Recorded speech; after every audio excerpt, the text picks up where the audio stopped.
Paul's here now. Hi, Paul. Hello. Hello again. Hiya. Hello. Presumably, I mean, it is a bit like Whose Line Is It Anyway? They are flung into a situation, Yes. these celebrities. They don't know what's going on. Yes, I mean, from their point of view, yes. I mean, the Whose Line thing, you didn't... I mean, what this programme has, you have a cast, you have a script, so, you know, the people... Yeah, it's not just an improvised sketch. No, the people go in and sort of kind of bluffing their way through it, but unlike Whose Line, which had nothing, you have got a kind of format there, so you know, you have got... It helps, you've got props, you've got costumes, and I love the sets, you know, the one that Clive walked into, the World War II. I always... When we used to write a sketch show for Channel 4, our great joy, apart from sort of like doing the show, was going into the studio in the first morning and looking at all the sets. Yeah, your and you toy. write something on a piece of paper, Transylvanian Tavern, 1868, and somebody builds it. I mean, that was always very exciting. Yeah.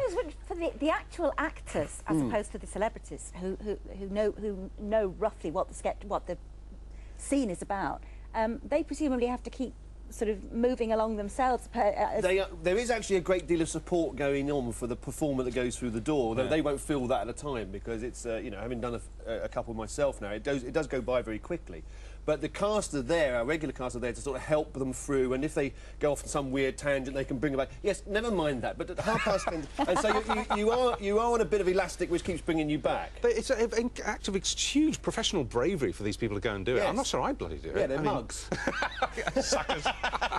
Has anyone regretted it? No, they love it. I mean, because that's the thing, because of course, you know, when they all say they're genuinely nervous, they are, because, you know, actors aren't, you know, actors are used to sort of cameras and TV studios and audiences, but they're not used to walking in to a set that they've never seen before. As you do here. Because on each programme, you have to do one as well. Absolutely. And I noticed, you mentioned the set here. When you walk in here, you are clocking that set. I've never seen it before. Right. So absolutely. Yes, I haven't seen this yet. James Bond. We can see you writing your script and delivering it as you write it. Well, look, go on. Yes, I mean, exactly. I mean, I hadn't seen that. So I'm looking at it. So, what are you saying to me? I'm James Bond, right? So I'm in an office, and you're, you know, and who are you? You're Miss Moneypenny type of thing. And you're just trying to figure all that out. I love it. I love seeing the cogs. What was your big break? What was the moment you really bust through? Was it? Well, no, there was never really some sort of massive moment. You know, there was sort of Whose Line was a popular show, and I was one of several people that used to appear on that in sort of rotation. And then Have I Got News for You started, and that sort of... Were you on it from the beginning? That sort of started off fairly slowly, and you know, then gradually... So there was no particular one big moment, you know, where, you know, sometimes somebody can, you know, a hit record comes out, or a hit appearance on a TV show. It all gradually just built up, really. I love you on Just a Minute. Yeah, thank you. And it works very well without you, but it works absolutely at its top line when you're on it, because you give that surreal flight of fancy thing, you know? Well, it's a show that it's the only time I ever wrote to a producer saying, can I be on your show, back in 1988, and I'm coming up to my 200th appearance soon, which I'm extremely thrilled. And I mean, Just a Minute is probably the proudest thing that I'm involved with, in the sense that it was a show I loved when I was a boy. Yeah.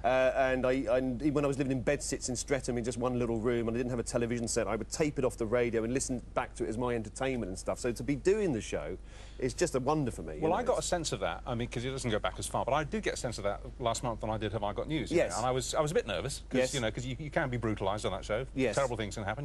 Sometimes never work again. Yes. But I had a go, and I did enjoy it. What I liked best of all, though, was the way you handled my mistakes. Oh, OK. Yeah, we got a bit here. All right, I can't remember this. Let's see what happened.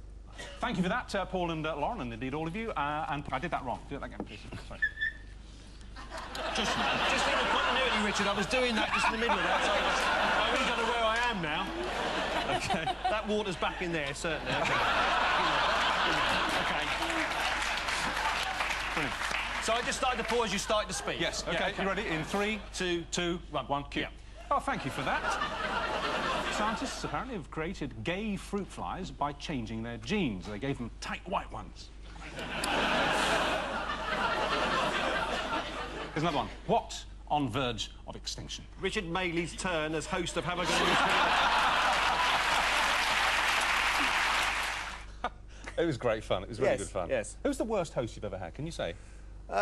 Neil Kinnock. Really?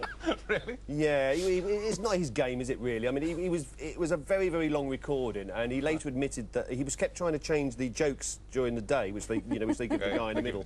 And it was just a nightmare for him. It was very slow, torturous, and we nearly went out live. We recorded on Thursday.